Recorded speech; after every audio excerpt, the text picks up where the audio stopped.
Today's play activity is Let's Take a Trip, which comes under the category of language development of preschool students.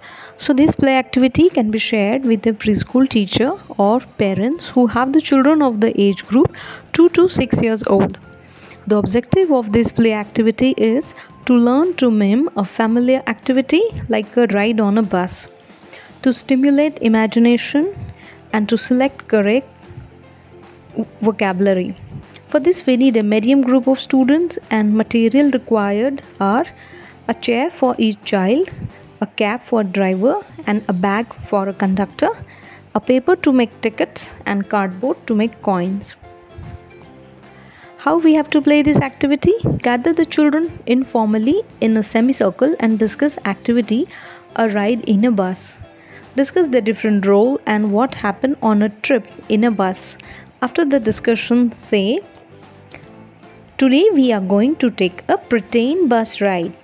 Where you would like to go? Then make one child the driver, another the conductor, and rest the passengers. Imitate the action like getting into bus, sitting down, buying a ticket, looking out for a window. After a short trip, you could have a discussion on what they saw. The bus could stop at the bus stop. When variation is possible here, you can also have a trip on a train, an aeroplane, or a ferry boat in the same way. Second variation is possible. Take children for a real bus ride.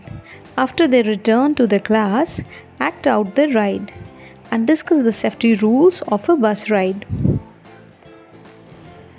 Let's take a trip ही एक भाषिक कौशल्य विकसित करणारी play activity आहे, ज्याच्यामध्ये मुलांना imagination आहे, काही काल्पनिक बसचा प्रवास आपल्याला इथे मुलांना इमॅजिन करायचा आहे आणि मुलांना तशी ॲक्टिंग करायची आहे, जणू काही आपण बसमध्ये बसलेलो आहोत. मग त्यासाठी आपल्याला मुलांना 2 रोमध्ये असं जसं आपण बसमध्ये बसतो तसं मुलांना बसवायचं. त्यानंतर एक त्यामध्ये बस ड्रायव्हर असेल, एक कंडक्टर असेल, त्यानंतर मुलांना तिकीट्स मिळतील आणि मुलं पैसे देतील किंवा कंडक्टर त्यांना तिकीट्स डिस्ट्रीब्यूट करेल किंवा स्टॉप आल्यानंतर मुलं उतरतील आणि अजून काय काय होत असतं बसमध्ये हे आधी सगळं मुलांना आपण हे सांगायचं आहे आणि मग मुलांनी ही सगळी ॲक्टिंग करायची आहे, जणू काही आपण एखाद्या ट्रिपला जातो आहे. आणि असाच आपल्याला बसचा प्रवास आपण असाच त्या ट्रेनमध्ये जसं जातो तर तसाही आपण हे करू शकतो किंवा एरोप्लेनमध्ये जात असताना किंवा एखाद्या बोटमध्ये नावेमध्ये बसताना किंवा एखाद्या शिपवर असेल, क्रूजवर असेल तर आपण बसताना आपण कुठल्या कुठल्या गोष्टी बघतो आणि काय करतो, काय काय असतं त्याची पण आपण मुलांना ॲक्टिंग करायला सांगू शकतो.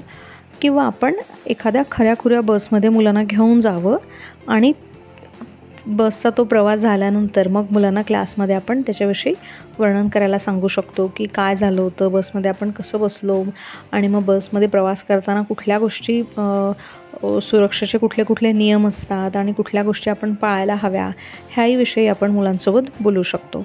अशी ही मजेशीर ॲक्टिव्हिटी आहे आणि ह्याच्यामध्ये मुलांना ज्ञानही होतं, यांचा शब्दसाठाही वाढतो, पुन्हा मुलांची कल्पनाशक्तीसुद्धा वृद्धिंगत होते आणि मुलांना मजाही येते आणि परत ट्रॅव्हल रूल किंवा सेफ्टी रूल्स जे असतात ह्याचंही मुलांना ज्ञान होतं.